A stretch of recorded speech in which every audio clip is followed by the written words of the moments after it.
Holes, Chapter 26. There were no telephones, but word spread quickly through the small town. By the end of the day, everyone in Green Lake had heard that the school teacher had kissed the onion picker. Not one child showed up for school the next morning. Miss Catherine sat alone in the classroom and wondered if she had lost track of the days of the week. Perhaps it was Saturday. It wouldn't have surprised her. Her brain and heart had been spinning ever since Sam kissed her. She heard a noise outside the door, then suddenly a mob of men and women came storming into the school building, and they were led by Trout Walker. "There she is," Trout shouted, "the devil woman."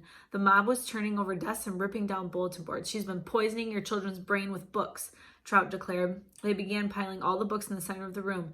"Think about what you're doing," cried Miss Catherine. Someone made a grab for her, tearing at her dress, but she managed to get out of the building, and she ran to the sheriff's office. The sheriff had his feet up on the desk and was drinking from a bottle of whiskey. "Morning, Miss Catherine," he said. "They're destroying the schoolhouse," she said, gasping for breath. "They'll burn it to the ground if someone doesn't stop them." "Just calm your pretty self down a second," the sheriff said in a slow drawl, "and tell me what you're talking about." He got up from the desk and walked over to her. "Trout Walker has—" "Now don't go saying nothing bad about Charles Walker," said the sheriff. "We don't have much time," urged Catherine. "You've got to stop them." "You're sure pretty," said the sheriff. Miss Catherine stared at him in horror. "Kiss me," said the sheriff. She slapped him across the face. He laughed. "You kissed the onion picker. Why won't you kiss me?" She tried to slap him again, but he caught her by the hand, and she tried to wriggle free. "You're drunk," she yelled. "I always get drunk before a hanging." "A hanging? Who?" "It's against the law for a Negro to kiss a white woman."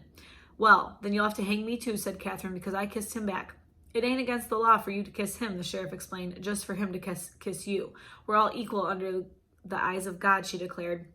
The sheriff laughed. "Then if Sam and I are equal, why won't you kiss me?" He laughed again. "I'll make you a deal. One sweet kiss and I won't hang your boyfriend. I'll just run him out of town." Miss Catherine jerked her hand free, and as she hurried to the door, she heard the sheriff say, "The law will punish Sam and God will punish you."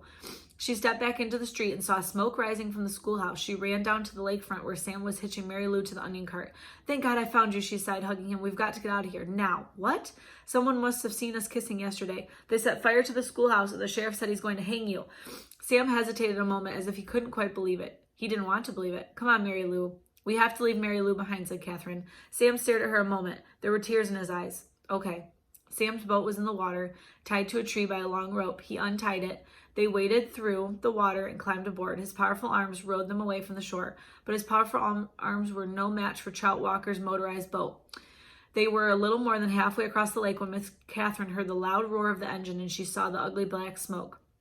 These are the facts. The Walker boat smashed into Sam's. Sam was shot and killed in the water. Catherine Barlow was rescued against her wishes. When they returned her to the shore, she saw Mary Lou's body lying on the ground. The donkey had been shot in the head. That all happened 110 years ago. Since then, not one drop of rain has fallen on Green Lake. You make the decision. Whom did God punish that day?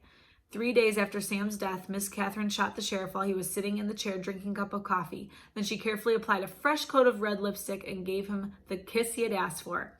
For the next 20 years, Kissin' Kate Barlow was one of the most feared outlaws in all the West.